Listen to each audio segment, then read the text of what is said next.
twice a year, sunlight turns this pyramid into a snake, crawling down the stairs like it's still alive. Nearby, a dead king was buried in a position too strange to explain, carved like a man riding a machine. And across the Maya world, calendars, stairways, symbols, all point to one question. Were they only watching the sky or trying to send something back?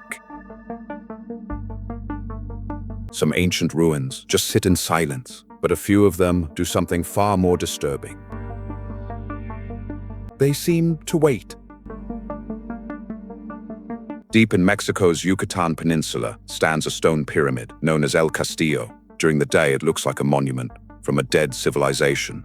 Weathered steps, sharp corners, gray stone under the burning sun. But on certain days of the year, something strange happens. As the sun begins to drop, light and shadow start moving across the staircase. At first, it looks random, just sunlight hitting old stone. Then the pattern becomes clearer. A shape begins to form, a serpent. Not painted, not projected, created entirely by the sun. Piece by piece, the body of a massive snake appears along the side of the pyramid. It seems to crawl downward, step by step, until it reaches the carved serpent head waiting at the bottom. And here's the part that makes people stop talking. This was not an accident. The effect happens because of the pyramid's design, its angles, its platforms, and the position of the sun. In other words, the Maya built a structure that could turn sunlight into a moving symbol at a specific time of year. No modern computers, no satellites, no laser measurements, just stone, sky, and a terrifyingly precise understanding of time. So, what were they trying to show us? If this was only architecture, why does it behave like an astronomical machine? If this was only religion, why is it so mathematically accurate? And if this was science, why did they express it through the image of a feathered serpent descending from the sky? That is where the mystery begins. El Castillo was not just a temple. It was a message system, a monument designed so the sun itself would become part of the story.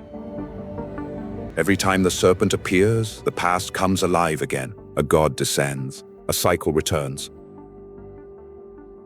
A memory hidden in stone reveals itself. The Maya were not casual sky watchers. They tracked the sun, the moon, Venus, and long cycles of time with incredible patience. They understood something. Modern life often makes us forget. The universe moves in patterns. The sun returns. The seasons return.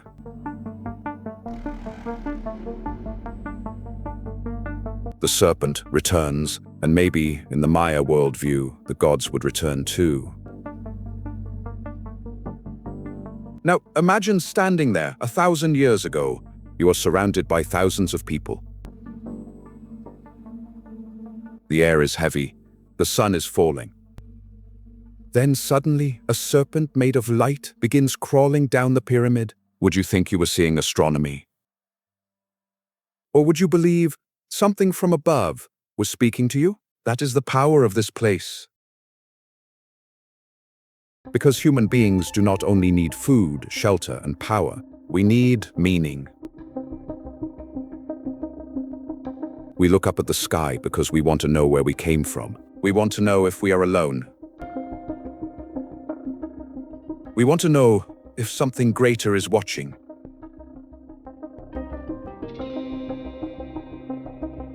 The Maya may have used architecture to preserve knowledge, but they used light to preserve belief. Stone can crack, empires can collapse.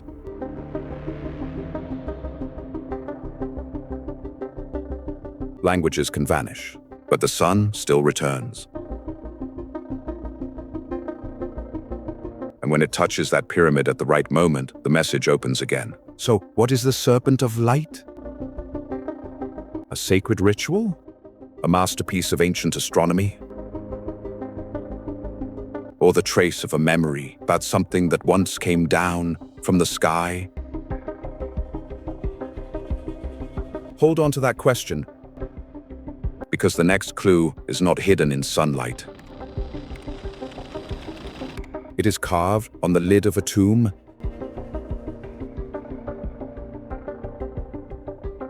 If El Castillo makes you question the sky, Palenque makes you question the grave, because deep inside a jungle temple in southern Mexico, archaeologists opened a tomb that shouldn't have made sense. And what they found on the lid of that tomb has been arguing with itself for over 60 years. His name was Pakal, a Maya king, buried beneath the Temple of the Inscriptions, sealed inside a sarcophagus carved with more detail than almost anything else that survived the ancient world. To archaeologists, the carving is a masterpiece of Maya cosmology. Pakal, descending into the underworld, cradled by the world tree, caught between the heavens above and the darkness below, a king's soul, mid-journey, exactly where Maya belief says a king's soul should be. That's the official reading, that's what the textbooks say. But look at the image again, slower this time. A man leaning forward, hands reaching towards something in front of him, feet braced, almost bracing against pressure. Something near his face, shaped like a breathing apparatus, and his whole body folded into a structure that looks less like a coffin and more like a capsule. Once your eyes catch it, they don't let go. That single image turned into one of the most argued over carvings on Earth, the cornerstone of the entire ancient astronaut theory. Some people look at that lid and don't see a myth. They see a man at the controls of something, a pilot, a passenger, a traveler. So, which is it? Was Pakal shown crossing into the afterlife? Or did the Maya preserve the memory of something that once came down from the sky? Here's where we have to be honest with ourselves. The human brain is a pattern-matching machine. We see what we already know. Show a modern mind enough cockpits, oxygen masks, and control panels, and suddenly, ancient stone starts looking like ancient machinery. That doesn't make the carving any less extraordinary. It just means the real mystery was never about spaceships. The real question is stranger than that. Why would the Maya imagine death as motion? Why place a dead king inside a scene that feels active? Mechanical almost, like something mid-departure, not something at rest. Maybe it's a spiritual crossing. Maybe it's a king passing through a sacred doorway between worlds. Maybe it's a soul in transit, caught forever in stone at the exact moment of the crossing. But here's what we do know with certainty. The Maya did not see death as an ending.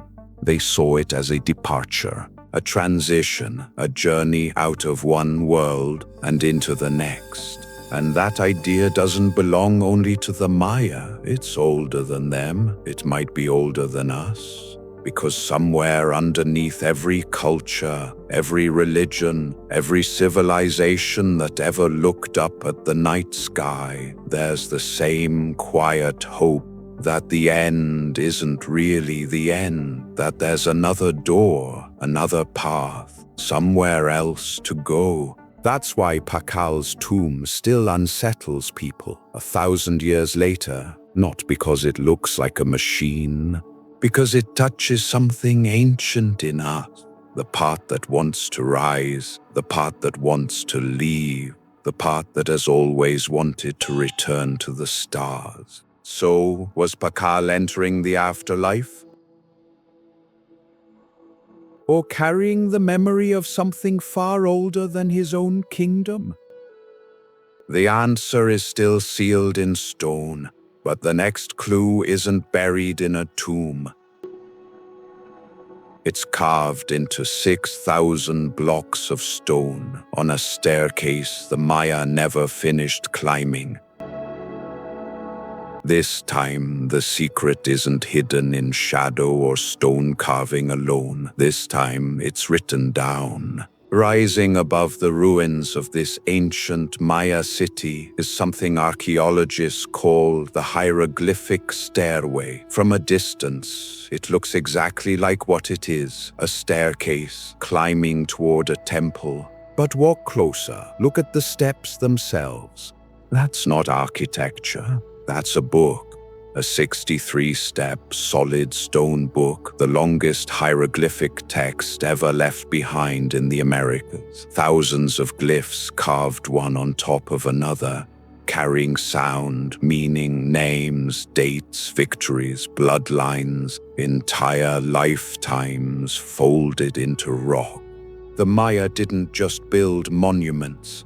They built records, permanent ones, the kind that were never meant to erode, never meant to be forgotten, never meant to let a single dynasty slip quietly out of memory. And what those records tell us is unsettling in its own way. Maya kings never presented themselves as ordinary rulers. They wrote themselves into bloodlines that stretched back to gods, to ancestors, to the heavens themselves. A king wasn't just a man with power. He was a bridge between the people and the sky, between the human world and whatever they believed was watching from above, between chaos and order. So here's the question worth sitting with. Why did they need that connection so badly? Was it faith? Was it politics?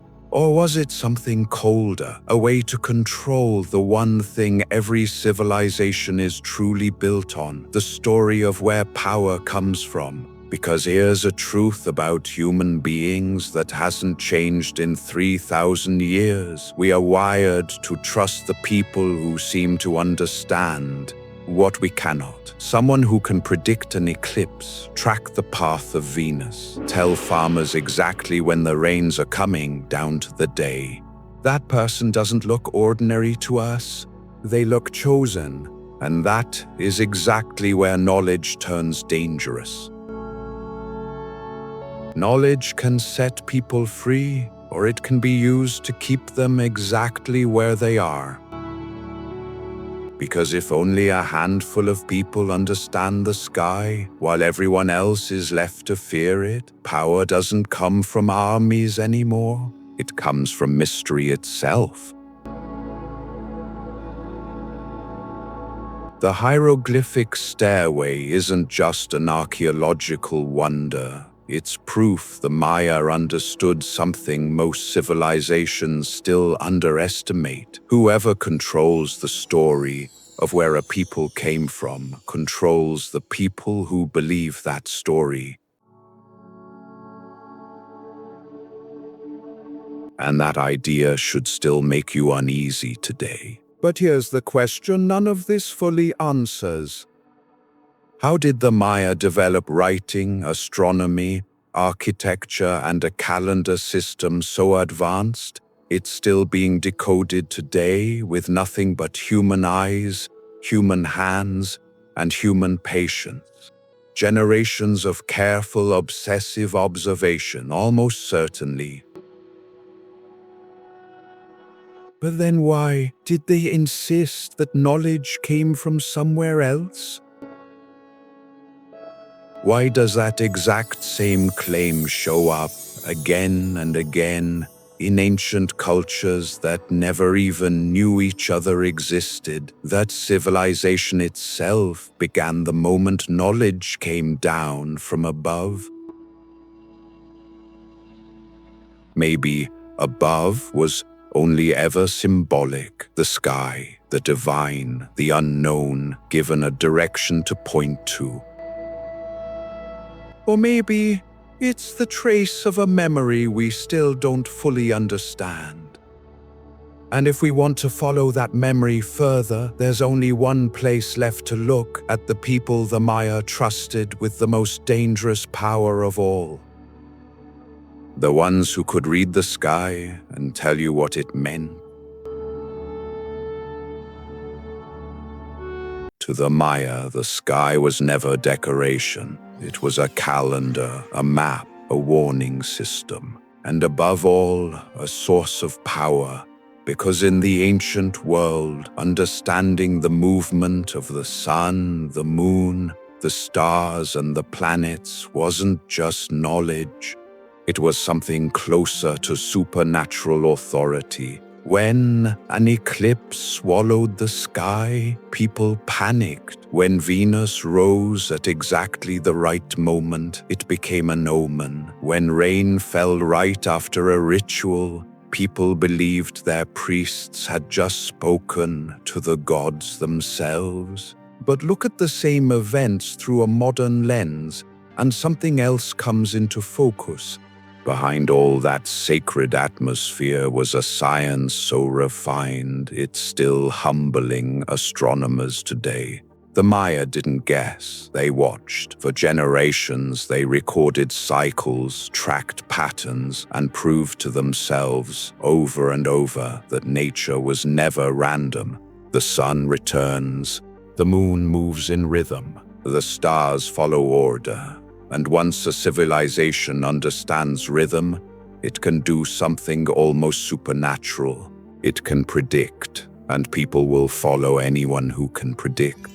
That's where the Maya mystery stops being about temples and carvings and starts being about us. It gets inside the human mind. We fear uncertainty. We want someone, anyone, to explain the chaos. We want to believe there's a hidden order behind the suffering, the storms, the hunger, the death, the endless pressure of time itself. That's why the Sky Watchers became something more than astronomers.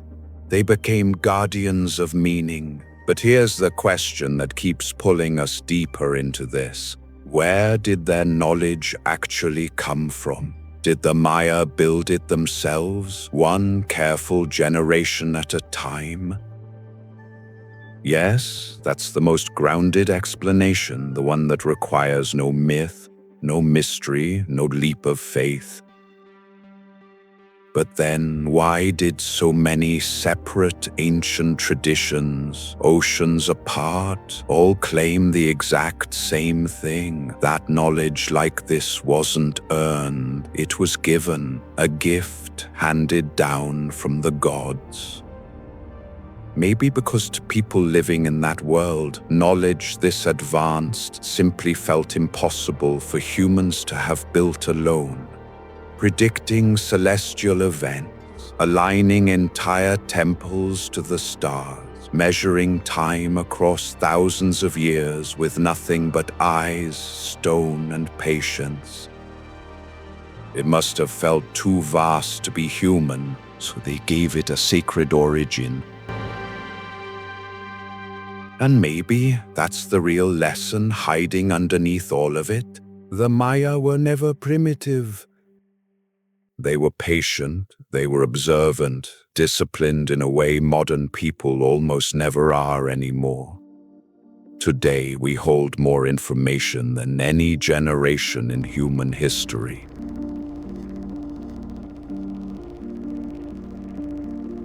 But we may have less attention than any generation before us. The Maya looked up and saw order. We look around and mostly see noise. Maybe that's exactly why ancient civilizations still pull us back again and again. They remind us that knowledge was never only about tools. It was about attention, and when a civilization gives its full attention to the sky for centuries, not years, centuries, it starts to see things that everyone else misses completely. There was one Maya system that grew so famous, so misunderstood, and so feared that it would one day reach far beyond the jungle and shake the entire modern world. The calendar. For one single day in modern history, an ancient Maya date became a global obsession. December 21st, 2012. Some people thought it was the end of the world, not metaphorically, literally. Some built shelters underground, Some stocked years of supplies, some stood outside at night, just watching the sky, waiting for it to change. And across the planet, millions of people held their breath, wondering if a civilization that vanished 1,000 years ago had somehow calculated the exact date everything would collapse. Then the day came, and nothing happened. The earth kept turning. The sun rose exactly on schedule. People got up, went to work, and the world just moved on like it always does. So was the whole thing a misunderstanding? Yes, but that's not actually the interesting part. The interesting part is this: the Maya built a system of time so vast, so intricate, that modern people looked into it and saw their own deepest fears staring back at them. Because the Maya never thought about time the way we do. For us, time is deadlines, paychecks, meetings, numbers glowing on a screen at 11:59 p.m. For the Maya, time was alive. It moved in cycles, it had endings, it had renewals, patterns that stretched so far beyond a single human lifetime, they were never meant to be measured in years at all. So when one great cycle finally closed, it didn't mean destruction. It meant transition, one chapter ending, another one beginning. So why did modern civilization turn a chapter ending into an apocalypse? Because underneath everything we've built, we're still afraid.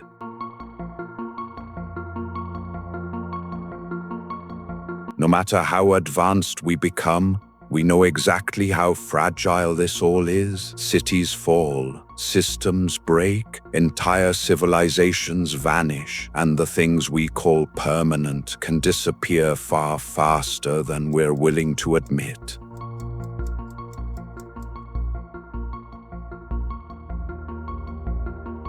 That's why 2012 caught fire in the modern imagination the way it did. It was never really about the Maya. It was about us. Our anxiety, our fear of losing control, our strange, restless need to know the future, even when we barely know how to sit still in the present. In that sense, the Maya calendar became something else entirely, a mirror. And what stared back at us from that mirror wasn't the end of the world. It was our own fear of endings. Maybe the Maya weren't warning us that the world would be destroyed. Maybe they were simply reminding us of something harder to accept. Every cycle ends, every empire fades, every age changes shape, whether we're ready or not. And every civilization eventually has to face the one truth it spends centuries trying to outrun. Nothing stays still forever. So, was December 21st, 2012 a failed prophecy? A misunderstood cycle? Or a reminder that the real apocalypse isn't always destruction?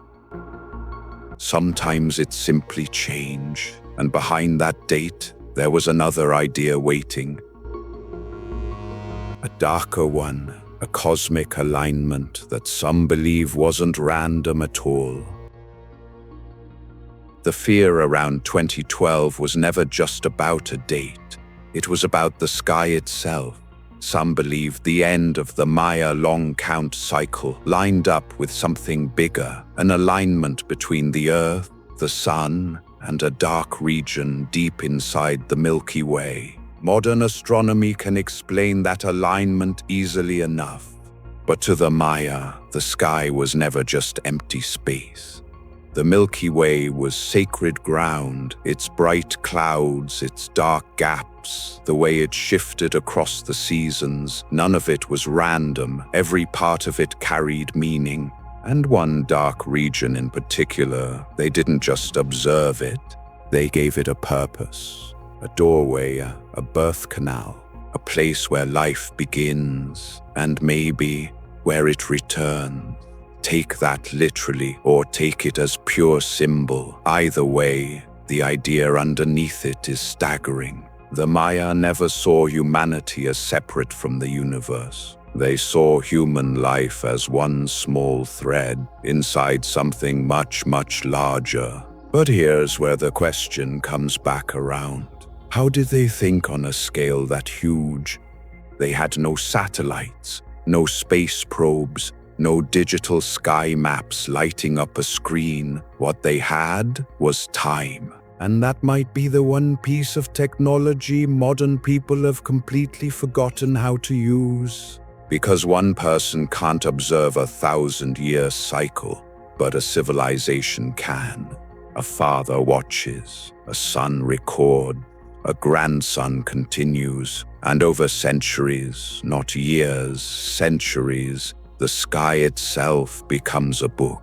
Only the patient ever learn to read it, so ask yourself something uncomfortable. If you looked up at the exact same sky every single night for your entire life, what would you start to notice that the rest of us never will?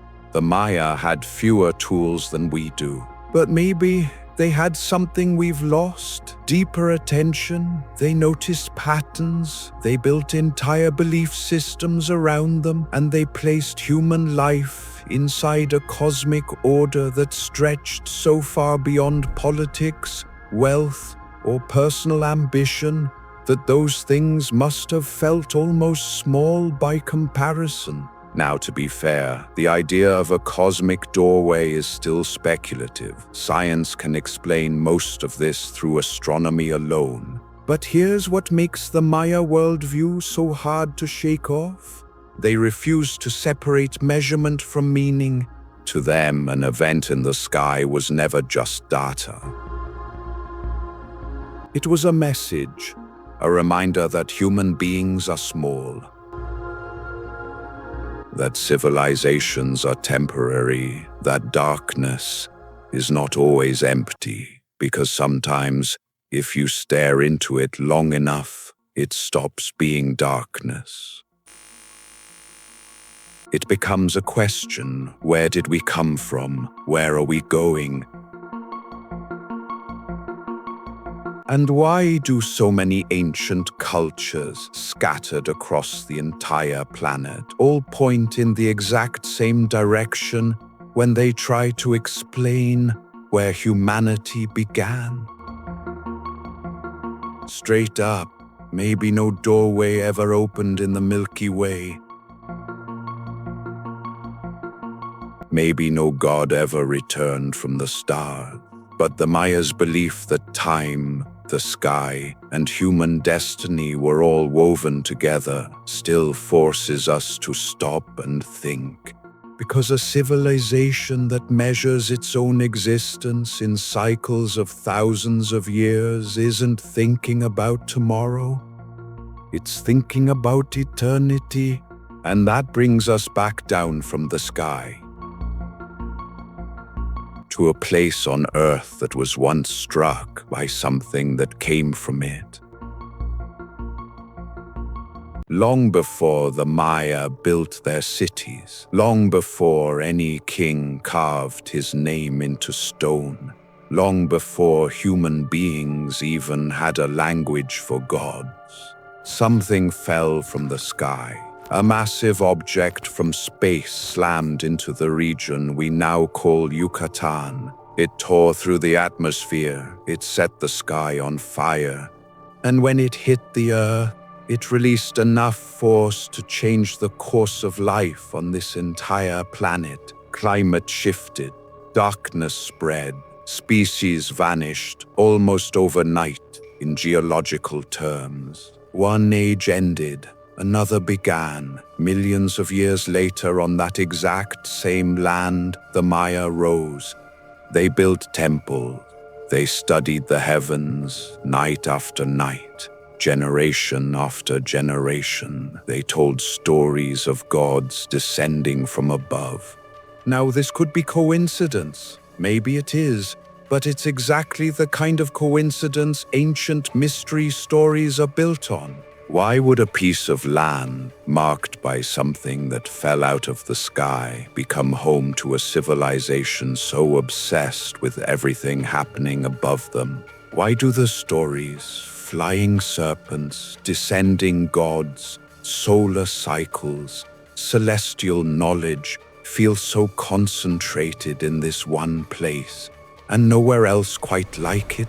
Did the Maya somehow know something about the deep-buried history of their own land? Or did they simply look around at the caves, the sinkholes, the strange scarred rock formations, the night sky above it all, and build meaning out of what they saw? Picture living there, in that ancient world. No geology, no asteroid science, no evolutionary timelines stretching back millions of years, just caves, stars, storms, and stories passed down by firelight, one generation at a time. In a world like that, the land itself speaks. A crater becomes a wound, a cave becomes a doorway, a falling star becomes a god. That doesn't mean the stories are literally true, but it might mean they preserve something else entirely, emotional truth, because the human mind connects dots, whether the dots are really connected or not. A mark in the earth, a legend from the sky, a temple aligned perfectly to the sun. Put them together, and suddenly you have a story that makes the universe feel a little less random. Yucatan is powerful because two separate mysteries collide there, in the exact same patch of ground. One belongs to science. An impact from space changed the entire course of life on Earth. The other belongs to human memory. A civilization looked up at that same sky and built an entire worldview trying to understand it. Between those two facts, there's a gap.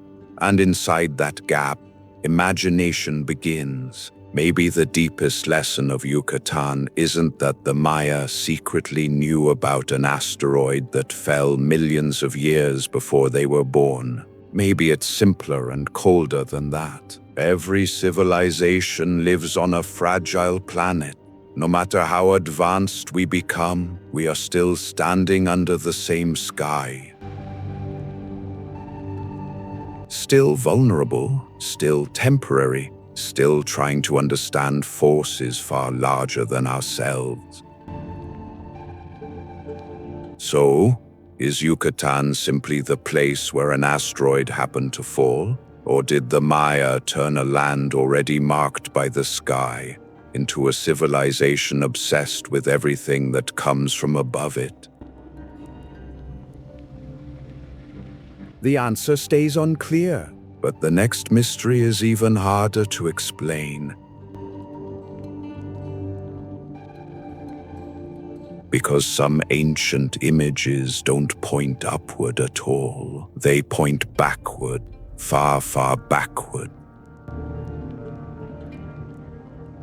If Yucatan was once the exact place where the age of dinosaurs ended, one question keeps crawling back. Why do some ancient carvings look like they shouldn't exist? Let's be honest, this is controversial, and it should be. Mainstream science is clear on this. Dinosaurs vanished long before humans ever walked the earth. So when someone claims to see a dinosaur staring back at them from ancient stone, the safest explanation is almost always symbolism, misinterpretation, or the modern mind filling in gaps that were never really there. But that doesn't make the question go away, because ancient art was never meant to be a photograph. People didn't draw what they saw. They drew what they feared, what they worshipped, what they remembered, what they dreamed in the dark and couldn't quite shake off by morning. A winged creature carved into stone might not be a pterosaur at all. It could be a sacred bird, a serpent god, a spirit animal, a symbol of power descending from the sky. But then there's another possibility, a stranger one. What if ancient people found fossils? Picture a Maya farmer, or a builder, or a priest digging into the earth and suddenly uncovering a bone too massive to belong to anything they'd ever seen alive. No biology textbook to explain it. No museum to place it in context. No concept whatsoever of millions of years ago. Just a bone, too large, too strange, too heavy with implication. What would that become in a mind with no other framework? A monster, a god, a dragon, a creature from a world that came before this one.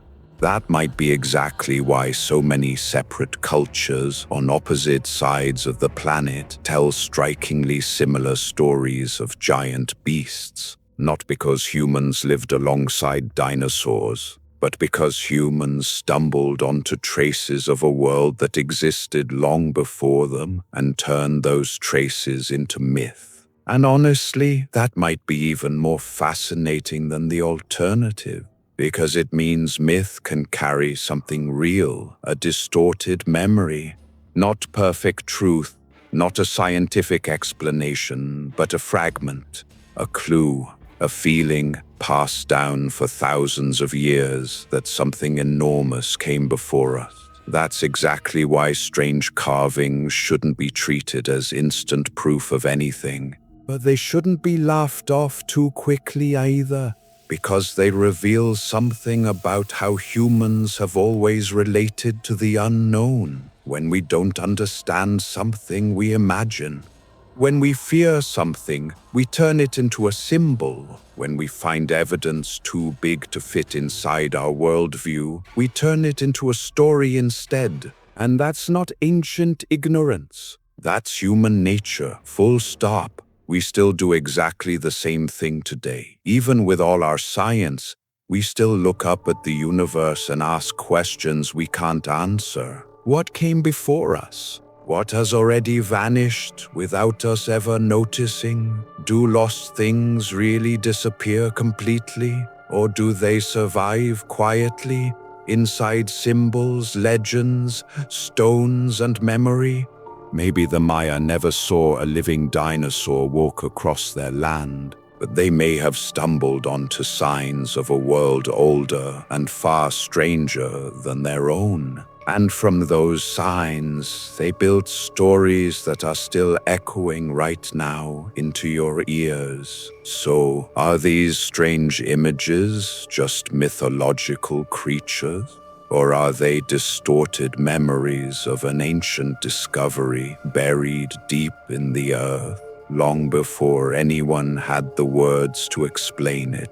That question pulls us toward one of the oldest symbols of origin known to any civilization on Earth, the cave. In ancient Central America, caves were never just holes in the ground.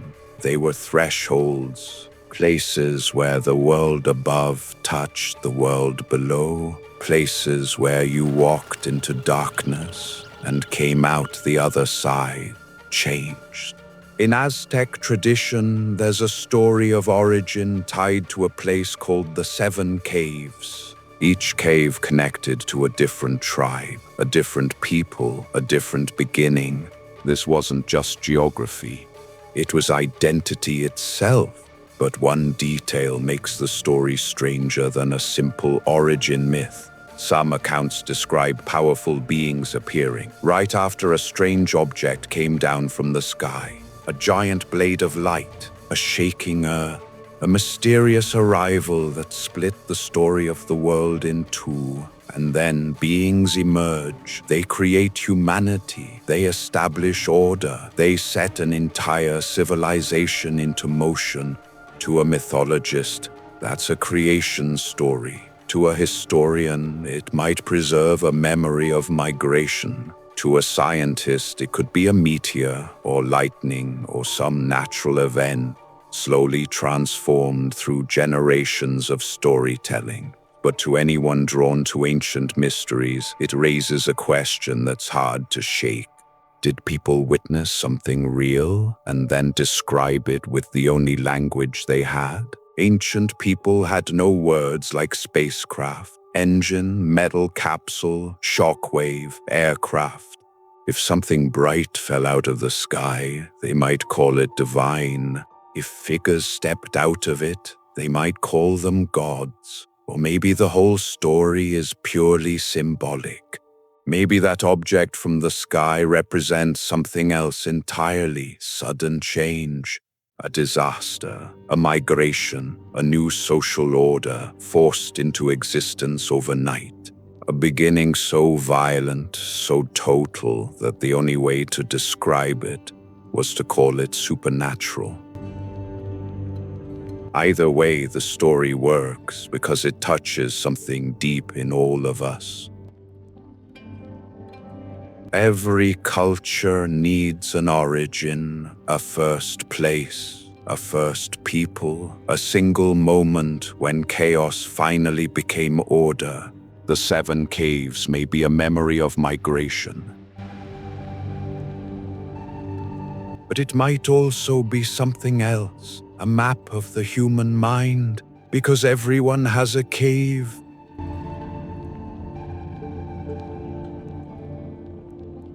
A place of darkness, a place of fear, a place we don't fully understand, but have to enter anyway. And once we pass through it, we're never quite the same again.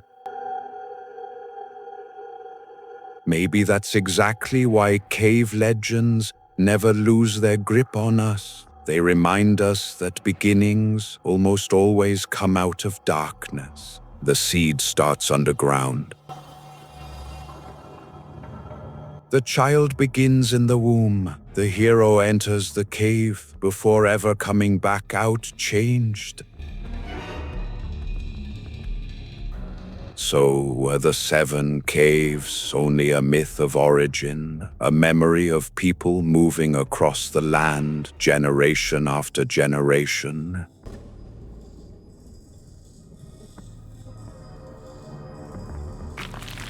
Or a distorted echo of something that once fell from the sky and changed everything that came after it? The trail doesn't end here.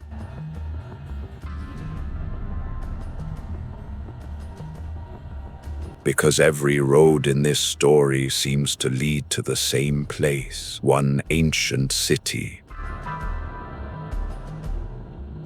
A city so massive, so impossibly built, that the people who came after it could only believe it had to be gods who raised it from the ground.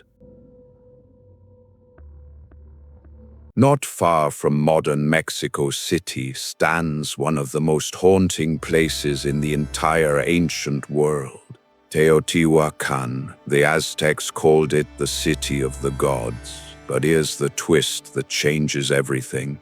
They didn't build it. When the Aztecs first found Teotihuacan, it was already ancient, already abandoned, already wrapped in a mystery no one alive could explain. They walked among pyramids too massive to have been raised by ordinary hands. Long avenues, temples, platforms, stone structures arranged with a precision that shouldn't have been possible without instruments they'd never seen. And they must have asked the exact same question we're still asking today. Who built this? Teotihuacan wasn't just big. It had entire neighborhoods, religious centers, monumental architecture on a scale that would have overwhelmed anyone who wandered in after it fell silent. But for all that scale, it left behind almost no answers, no complete history, no obvious royal records, no simple explanation of who ruled it, why it was built, or why it eventually collapsed. A city that once held enormous power became a silent ruin, And silence can be far more unsettling than any legend, because a mystery doesn't need to scream at you. Sometimes it just needs to stand there for 2,000 years and refuse to answer a single question. Why were the pyramids aligned exactly the way they were? Why did the sun, the moon, and the feathered serpent matter so much here? Why did later cultures treat this abandoned place as sacred ground? And why does a city this advanced leave behind so many blanks where the answers should be? Now imagine walking into Teotihuacan yourself after it had already been empty for centuries. Massive pyramids rise in front of you. Beneath your feet, a long avenue stretches out like it's leading somewhere that isn't quite this world anymore. There are no builders left to ask, no kings left to announce themselves, no voice left to explain any of it. Only stone, wind, and shadow. Would you assume humans built this? Or would you start to believe that gods had lived here once? That reaction says something about us, not just about them.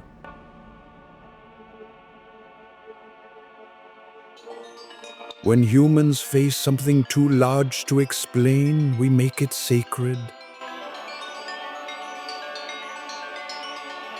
If we don't know who built it, we say the gods built it. If we don't know where the people went, we say they returned to the sky. If a place makes us feel small enough, we give it a cosmic meaning just to make the silence bearable. But maybe the deepest question here was never who built Teotihuacan. Maybe the real question is this: how does something this powerful simply get forgotten? A city once full of life goes silent. A civilization once feared becomes a footnote in someone else's history. A name once spoken with reverence turns into a puzzle for archaeologists standing in the dust centuries later. Teotihuacan is a reminder that human greatness is temporary. Stone outlasts memory, but questions outlast stone, and the question still hasn't gone anywhere. Was Teotihuacan simply the great city of a civilization that vanished? Or did later people preserve something even older there? A memory of gods, sky beings, and knowledge that came from somewhere far above them. To answer that, we have to step back and look at the whole picture, because each clue on its own is strange.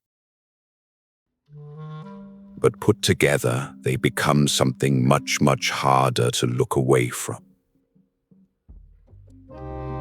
So now, I want to hear your theory.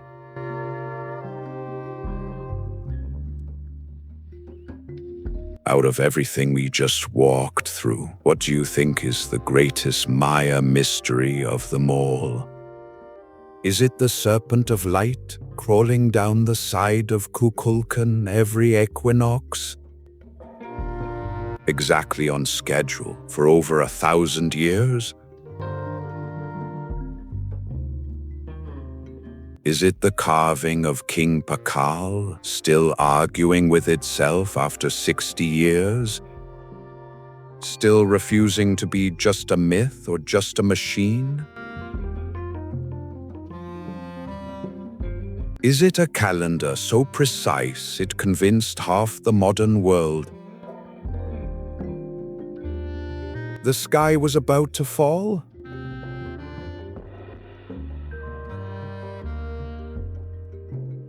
Is it the 7 caves and the beings that supposedly stepped out of the sky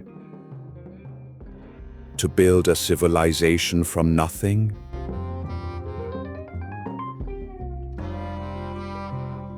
Or is it Teotihuacan?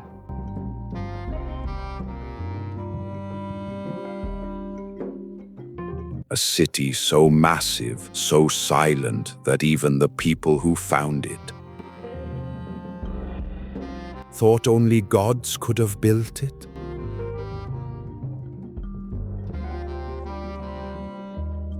Drop your answer in the comments below.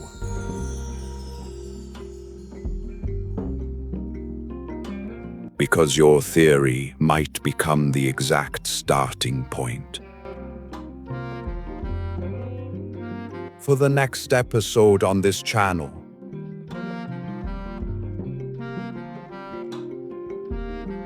And if you're the kind of person who's drawn to the places where history, science, legend, and unanswered questions all collide at once, then stay right here. This is exactly where you belong. Because the real secrets of humanity were probably never the ones we've already found. They're the ones still waiting.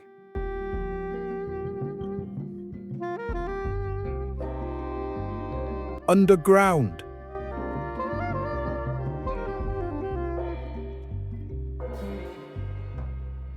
In the dark.